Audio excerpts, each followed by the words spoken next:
एवं अंडा व्यवसायी माने नियम अवमानना करती से विरुद्ध आवश्यक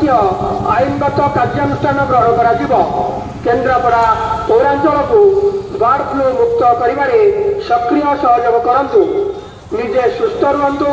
अन्य को सचेतन करंतु निर्वाही अधिकारी केन्द्रापड़ा पौरपालिका केन्द्रापड़ा एतद्वारा केन्द्रापड़ा पौरांचल समस्त जनसाधारण मान अवगत निमंते जनाई दिजाऊँगी कि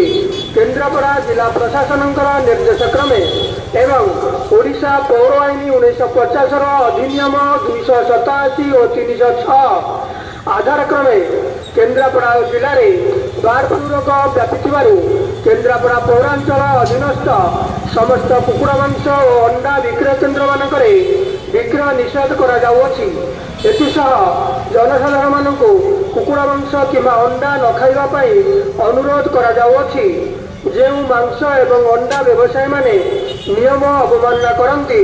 से विरुद्ध आवश्यक आईनगत कार्यानुष्ठान ग्रहण करा केन्द्रापड़ा पौरांचल को बर्ड फ्लू मुक्त करिबारे सक्रिय सहयोग करंतु निजे सुस्थ रुहतु अन्य को सचेतन करंतु निर्वाही अधिकारी केन्द्रापड़ा पौरपालिका केन्द्रापड़ा।